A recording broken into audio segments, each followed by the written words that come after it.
क्या मुंबई से पगड़ी सिस्टम ये जल्द खत्म होने वाला है?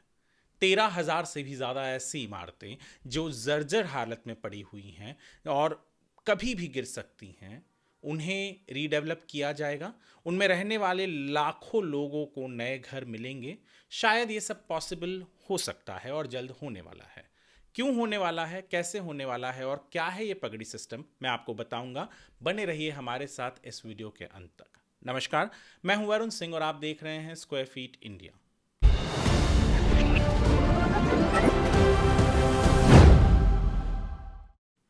पगड़ी सिस्टम ये क्या होता है? दरअसल ये पगड़ी सिस्टम जो है ये आपको केवल मुंबई में और खास करके साउथ मुंबई में ही देखने मिलेगा या सुनने मिलेगा। इसके अलावा पूरे देश में कहीं पर भी पगड़ी सिस्टम पर घर मिलते हैं मैंने तो नहीं सुना। पगड़ी सिस्टम क्या है? दरअसल कुछ साल पहले नहीं, बहुत दशकों पहले, जब आज़ादी के पहले बहुत से लोग मुंबई आए थे काम करने के लिए, तो उन्होंने जो घर लिए थे वो किराए पे घर लिए थे।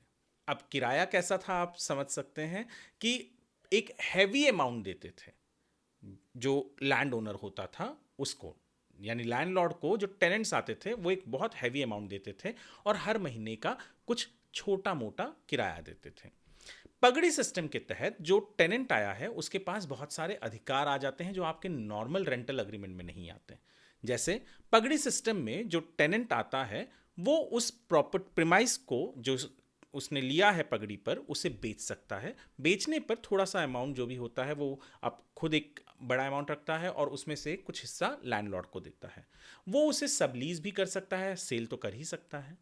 1960 के बाद जब ये रेंट कंट्रोल एक्ट आया तो जो लैंडलॉर्ड थे वो किराया नहीं बढ़ा पाते थे, तो बहुत कम किराया आता था। जब उन्हें ही कम किराया आता था तो उन्होंने कहा कि जब इमारत को हम क्यों ही देख रेख करें और कैसे करें, प्रॉपर्टी टैक्स तक भरने के लिए कई बार पैसे नहीं जमा हो पाते थे। इन सब इमारतों को धीरे धीरे महाडा ने सेस बिल्डिंग करके अनाउंस कर दिया और इन्हें सेस बिल्डिंग के नाम से भी जाना जाता है, जिनका अब धीरे धीरे रीडेवलपमेंट हो रहा है। धीरे धीरे इसलिए कह रहा हूं क्योंकि न जाने कितने साल से रीडेवलपमेंट करने की कोशिश की जा रही है, पर गिन चुन के कुछ 5 से 6 हज़ार इमारतें, सेस इमारतें या पगड़ी सिस्टम वाली इमारतें रीडेवलप हुई होंगी।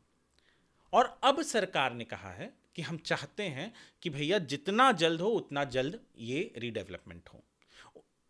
पिछले हफ्ते ही, यानी फ्राइडे को या थर्सडे को, एक नाथ शिंदे जो डेप्यूटी चीफ मिनिस्टर है, जो हाउसिंग मिनिस्टर है और अर्बन डेवलपमेंट डिपार्टमेंट के भी मिनिस्टर है महाराष्ट्र सरकार में, उन्होंने एक अनाउंसमेंट की। उन्होंने कहा कि हम चाहते हैं कि पगड़ी सिस्टम एक हिसाब से चला जाए, जो टेनेंट्स हैं वो ओनर बन जाए, लैंडलॉर्ड को भी उसका हिस्सा मिले। तो उसके लिए उन्होंने एक स्कीम अनाउंस की। स्कीम कहा कि भैया जो टेनेंट रहता है जिस घर में, जितना बड़ा उसका एरिया है उतना एफएसआई मिले। जो लैंडलॉर्ड है उसको जो प्लॉट है उस प्लॉट का पूरा जो एफएसआई है वो मिले। और जो लोअर इनकम ग्रुप और इकोनॉमिकली वीकर सेक्शन है उनके लिए भी सरकार एफएसआई के अलावा, क्योंकि उनका कहना है कि कंस्ट्रक्शन में और पैसे लगेंगे तो उसके लिए सरकार और भी कुछ प्रावधान करे। इसके अलावा सबसे इंपॉर्टेंट चीज़ ये है कि अगर समझिए इतने सारे एफएसआई मिलने के बाद आपकी इमारत किसी भी कारण की वजह से, हो सकता है कहीं पर हाइट रेस्ट्रिक्शन हो, तो जो बच गया एफएसआई वो टीडीआर करके उनको दे दिया जाए। और टीडीआर क्या होता है? टीडीआर एफएसआई की तरह होता है जो बिल्डर को बेचा जा सकता है और बिल्डर उसे अपने किसी और इमारत पर इस्तेमाल कर सकता है। तो जिनके पास भी एफएसआई बच गया वो टीडीआर के रूप में बेच देगा। इसके अलावा सबसे महत्वपूर्ण चीज़ ये है कि आज कोर्ट केसेस, कुछ 28,000 कोर्ट केसेस चल रहे हैं लैंडलॉर्ड्स और टेनेंट्स के बीच में। बहुत सी चीज़ें हैं, एविक्शन नोटिस, कई बार टेनेंट्स के ऊपर आरोप लगता है लैंडलॉर्ड से कि उन्होंने इलीगल तरीके से बेच दिया, नहीं बताया, या उनका हक नहीं बनता, या जो लैंडलॉर्ड थी उनकी लीगल है जिसके इसको लड़ रहे हैं। तो ऐसे बहुत सारी चीज़ें होती हैं। तो ऐसे 28,000 केसेस चल रहे हैं। सरकार कह रही है कि हम चाहेंगे और ट्राई करेंगे कि 3 साल के अंदर ये 28,000 केसेस कोर्ट की मदद से भी कुछ प्रावधान ऐसा किया जाए कि 28,000 केसेस तुरंत सॉल्व हो जाए।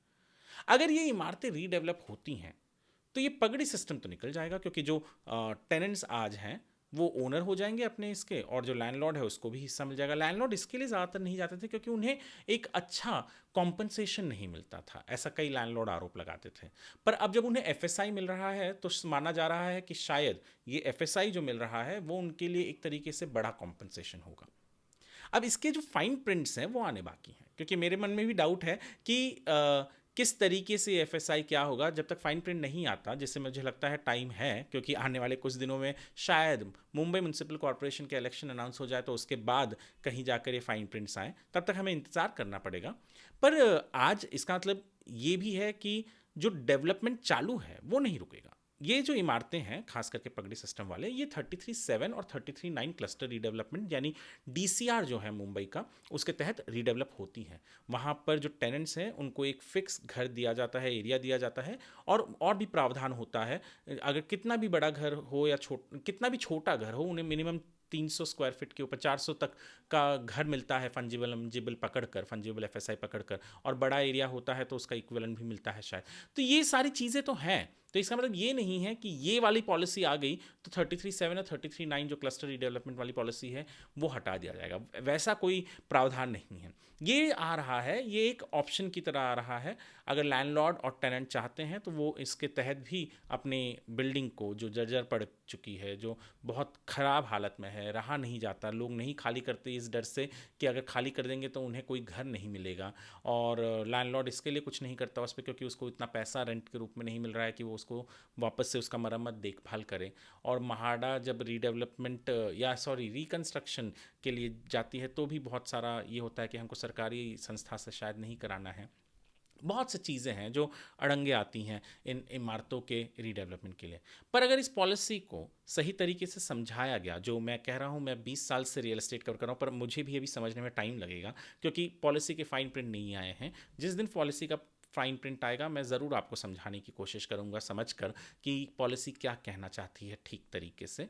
पर अगर ये पॉलिसी सही तरीके से इम्प्लीमेंट की गई तो शायद मुंबई में पगड़ी सिस्टम यानी इस तरीके की इमारतें जहां पर लोगों ने एक हैवी डिपॉजिट की तरह या एक हैवी पैसे देकर घर ले लिया और हर महीने का किराया भरते थे, और बाद में वो किराया कभी बढ़ नहीं सका और उसकी वजह से इमारतों की हालत हो गई, ये सिस्टम तो चला जाएगा। शायद मॉडर्नाइजेशन की तरफ इन फॉर्म ऑफ पॉलिसी भी हम शायद वो रेंटल पॉलिसी जो था पगड़ी वाला उसके तहत न रहते हुए कोई नए पॉलिसी के तहत आ जाएगी चीज़ें। इसके ऊपर हमने एक आर्टिकल हमारे वेबसाइट squarefeetindia.com पर अपलोड किया हुआ है, आप जाकर ज़रूर पढ़िए। और 13,000 इमारतें, बहुत ज़्यादा बड़ी नंबर है। इसमें लाखों लाखों लोग तो रहते ही होंगे, परिवार तो होते ही होंगे, इतने लाखों मतलब कई लाख होंगे। इनके लिए अच्छा घर मिल जाए इससे बेहतर, इनके लिए एक सुरक्षित घर मिल जाए इससे बेहतर, इनके लिए ऐसा घर मिल जाए जहां सारे एमिनिटीज़ हो, इससे बेहतर शायद ही मुंबई अपने लिए कुछ और सोच सकता है। क्योंकि रीडेवलपमेंट अगर होगा तो और भी घर आएंगे, स्टॉक्स आएंगे, शायद हम जैसे लोग जिनके पास पगड़ी सिस्टम का घर नहीं है वो घर शायद मुंबई में अच्छे कीमतों में उम्मीद कर सकते हैं आने वाले दिनों में शायद मिले। बिल्डर वैसे कभी कीमत तो कम करता नहीं है, ये तो बात मैं और आप जानते हैं, चाहे कितनी भी उसको पॉलिसी के तहत, प्रीमियम के तहत कितने भी आप ऑफर दे दो, ये अलग चीज़ है। पर ये एक पॉलिसी आई है, ये पॉलिसी के फाइन प्रिंट आने पर हम दोबारा एक वीडियो बनाएंगे, आपको एक्सप्लेन करेंगे कि पॉलिसी क्या कहती है और क्यों ये ज़रूरी है। आपको यदि हमारा वीडियो पसंद आया हो तो आप हमारे चैनल स्क्वायर फीट इंडिया को सब्सक्राइब करना ना भूलें। हमारे इस वीडियो को लाइक और शेयर ज़रूर कीजिए। वीडियो देखने के लिए आपका धन्यवाद।